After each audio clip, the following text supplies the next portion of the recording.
Generations के साथ साथ अगर देखें तो कई सारी चीज़ें और भी ऐसी हैं जो हम कह सकते हैं कि एक नया विजन खड़ा करती है। For example in the field of writings ही नहीं बल्कि कैलीग्राफी है, आर्ट है, बाकी सारी चीज़ें हैं।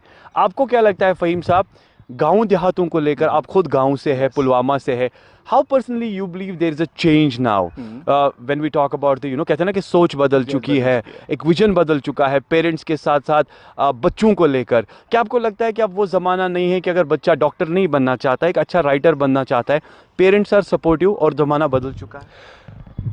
मुझे लगता है कि प्रायोरिटीज़ बदल चुकी हैं। आज से 10 साल पहले अगर हम बात करें, जब से एडवेंट ऑफ सोशल मीडिया भी नहीं था, अगर बाकी चीज़ें भी थी, एक माँ बाप की महज एक प्रायोरिटी थी कि अपने बच्चों को एक डॉक्टर बना दे, इंजीनियर बना दे, दैट्स इट। उसका एक जो लाइफ का एक जो बॉन्ड है वो सिक्योर हो जाएगा। लेकिन आजकल मुझे लगता है कि इट्स नॉट ऑलवेज अबाउट कि you just want to just make your word as a doctor.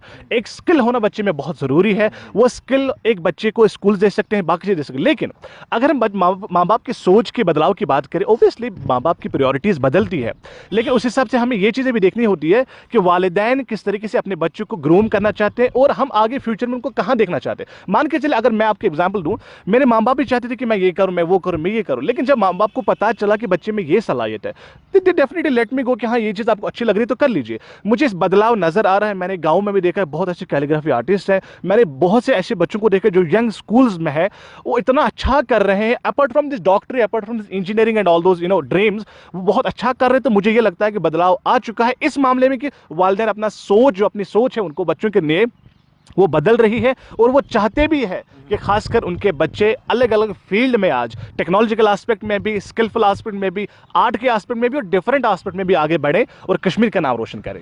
Faheem साहब, देखा जाए तो अब जिस तरीके से मैं आपके काम को लेकर ही बात करूंगा, आपने ज़्यादा किस पर अपना होल्ड रखा?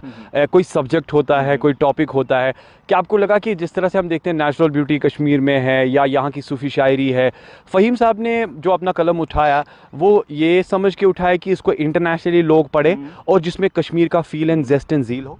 देखिए, as being a Kashmiri, I think कि मेरे लिए बहुत ज़रूरी था कि नेचर को तो हमने बहुत डिफाइन किया हुआ है। मैंने कश्मीर की खूबसूरती तो मुझे लगता है पूरी दुनिया से छिपी हुई है। It is well known to the people, but the talent here among the youth that was quite unhidden, और दैट वाज हिडन। तो मुझे लगा कि मैं यूथ पे काम करने की कोशिश करूं, और मैंने हमेशा से जो आर्टिकल लिखे हैं, मैंने सोशल कॉज के लिए लिखे हैं, मैंने यंगस्टर्स को उनको ग्रूम करने के लिए लिखे हैं कि अगर मैं एक यूथ हूं, अगर मैं ये चीज़ कर सकता हूं, आप में भी वो सलाहियत है कि आप भी ये सारी चीज़ें कर सकते हैं। तो my whole topic is revolving around the theme of the youth, so that कि हम यूथ में बदलाव लाएंगे। अगर यूथ बदल गया तो फिर आप याद रखिएगा कि कल रोशन मुस्तकबिल हमारा ही होगा और हम ही उसके हामी होंगे, और हमें उस चीज़ के लिए बहुत मेहनत करनी पड़ेगी।